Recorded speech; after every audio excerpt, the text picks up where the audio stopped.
In this video, we're going to solve 2006 AP Calculus Form B FRQ question number 4.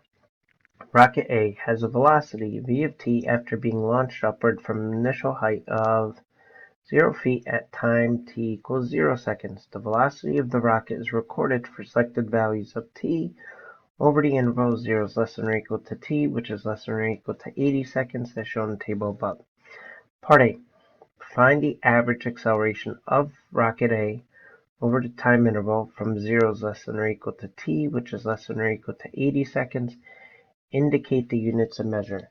So if you want to find average acceleration, you need to find the slope of the secant line. So let me write that down. Average acceleration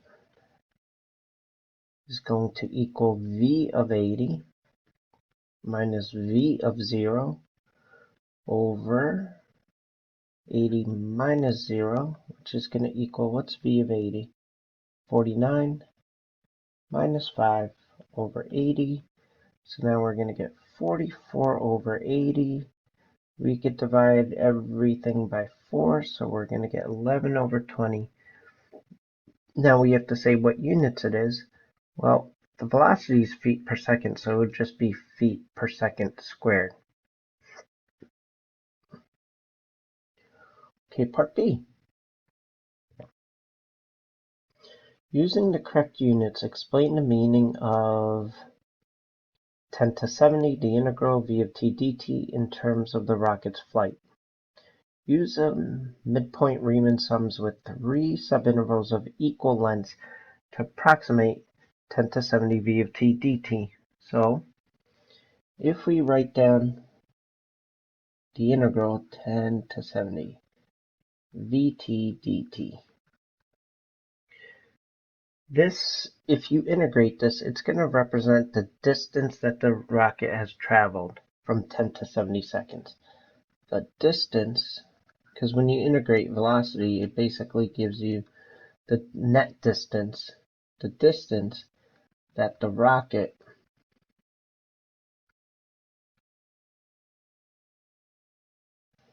travels or traveled from t equals 10 to t equals, is that t? That doesn't look like it's t. To t equals 70 seconds. I guess I could write that right there.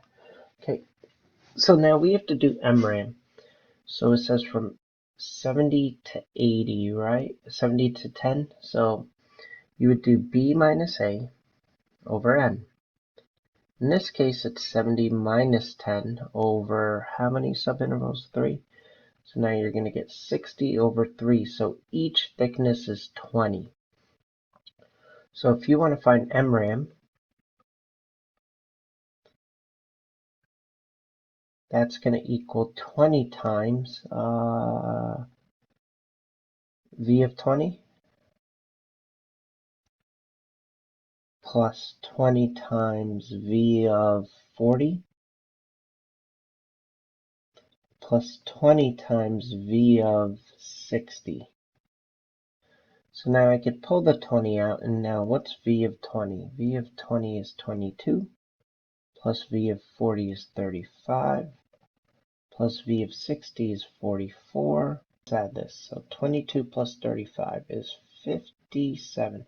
57, 44 is 101, so we have 20 times 101, which would equal 2,020 feet.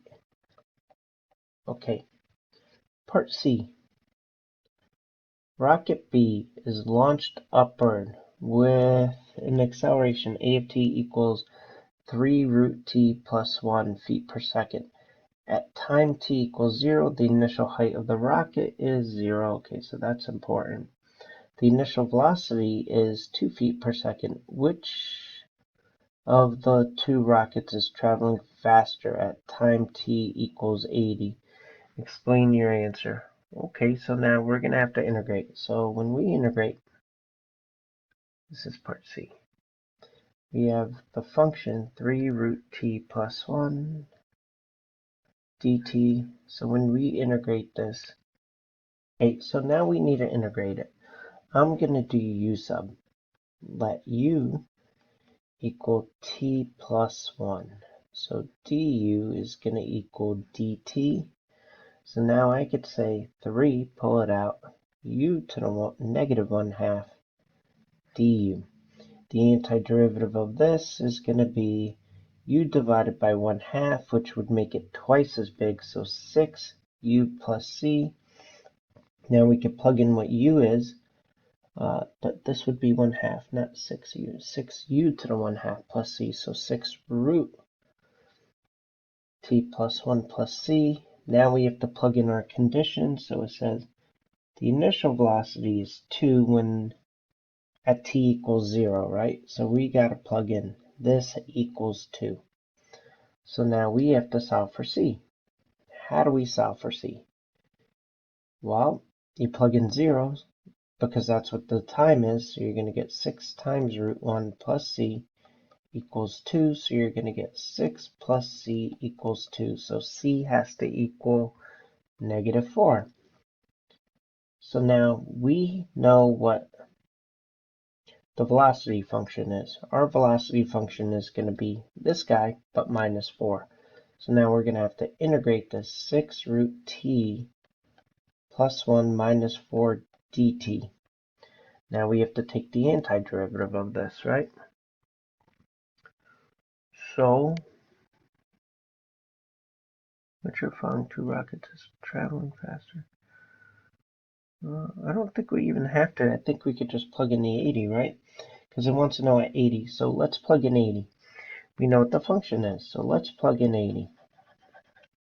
So if you plug in 80, you're going to get 6 root 80 plus 1 minus 4. So now you're going to get 6 root 81 minus 4, which is 6 times 9 minus 4, which is 54 minus 4, which is equal to 50. This is that new rocket. This is rocket B. Now let's look at rocket A. All we have to do is look at the actual graph, which says 40. And these, of course, are feet per second, feet per second, feet per second. So the one that's going to be traveling fast, and actually we're plugging in 80, not 40, so let me fix that. Kind of hard to read. Let me make that bigger, 49. That's not a 40, that's a 49. So actually, the question says who's traveling faster? This rocket would be traveling a heck of a lot, well, not a heck of a lot, it's just 1 unit faster. So rocket B is 1 feet per second faster. And I hope this video helped.